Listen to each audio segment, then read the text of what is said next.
Friends, இன்றைக்கி நம்ம இடியாப்பம் எப்படி பண்ணுறதுன்னு பார்க்க போகிறோம். அதுக்கு நான் இந்த அணில் இடியாப்பம் மாவு தான் எடுத்திருக்கேன்.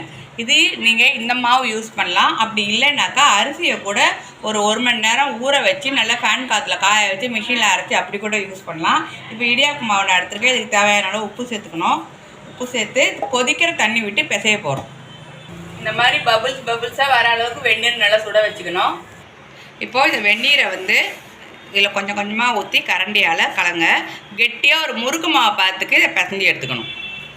கொஞ்சமாக கையில் பிசைஞ்சாச்சு. கை பொறுக்கிற சூடு வந்தோடனே கொஞ்சமாக நல்லெண்ணெய் தடவி கொஞ்சமாக சப்பாத்திக்கு ஊற்றுற அளவு பிசைஞ்சு வைக்கணும் கலந்து. இருங்க, இப்போ பாருங்கள். இப்போ இந்த மாதிரி சைஸ்க்கு முறுக்கு மாவு மாதிரி உருட்டிக்கிட்டு இதில் குழல் வச்சுருக்கேன். அதில் போட்டுக்கலாம். இதில் புழிஞ்சுக்கணும். தட்டில் இடியாப்ப தட்டில் எண்ணெயை தடவிட்டு புழிஞ்சுக்கோங்க. அப்போ தான் எடுக்கும்போது டக்குன்னு இடியாப்பம் விழுந்துடும். இந்த மாதிரி நம்ம எல்லாத்தையும் போட்டு வச்சுக்கலாம். இப்போ எல்லாத்தையும் புழிஞ்சு எடுத்தாச்சு. இதை குக்கருக்குள்ளே தண்ணி ஆல்ரெடி சுட பண்ணி வச்சுருக்கேன். தண்ணி சூடு வந்ததுக்கப்புறம் குக்கருக்குள்ளே இடியாப்பத்தை வைங்க.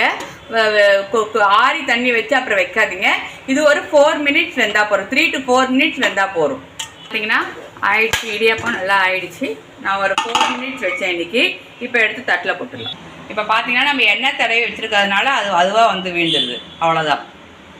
இன்றைக்கி நான் இடியாப்பம் என்டி குருமா எடுத்திருக்கேன். இதை கண்டிப்பாக ட்ரை பண்ணி பாருங்கள். ட்ரை பண்ணி பார்த்துட்டு உங்கள் கமெண்ட் என்னங்கிறது சொல்லுங்கள். சூப்பராக இருக்குது.